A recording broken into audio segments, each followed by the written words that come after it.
Joining me now is Ken Cuccinelli, former Virginia Attorney General and a big backer of Ted Cruz's presidential campaign. You've been on before in this role. Welcome back, sir.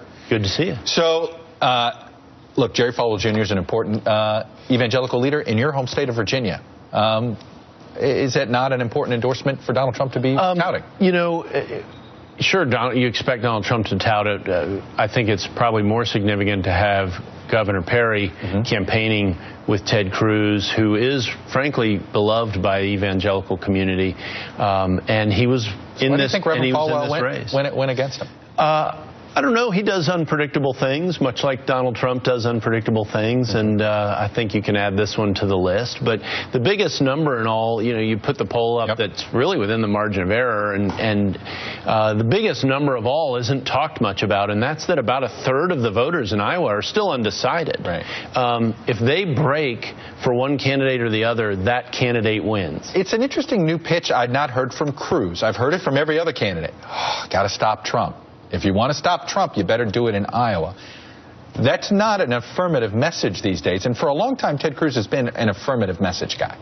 Well, there's no question that his appeal is his consistent conservative history applied to policy, whether it's foreign policy, taxation, protecting life, and so forth. Something that contrasts very well with Donald Trump.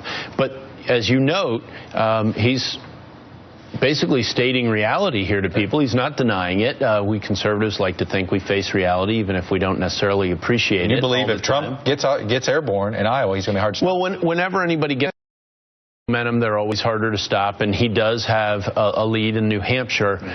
It appears that it's either neck and neck. I think neck and neck is the best way to characterize Iowa. So this race changes dramatically depending on who wins Iowa. Look, he's got another key endorsement, Sheriff Joe Arpaio, who for many conservatives who find immigration their most important issue, he is sort of a fixture in that community, and he's with Trump and not Cruz. Yeah, but I don't think I don't think he moves many Iowa voters.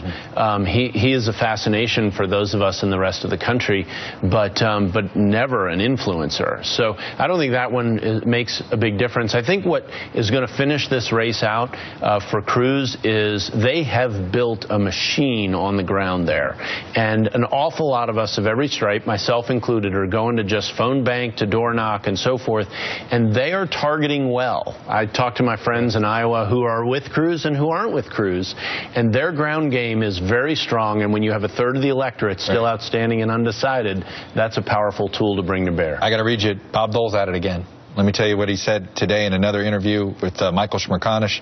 He said, with Cruz, you just can't. He says, I don't think Ted is a Republican. He's a conservative extremist. And he adds, if it comes down to Cruz and Trump, I'm a big Trump supporter. Sure, do you think the more Dole talks against Cruz, that helps Cruz or hurts him?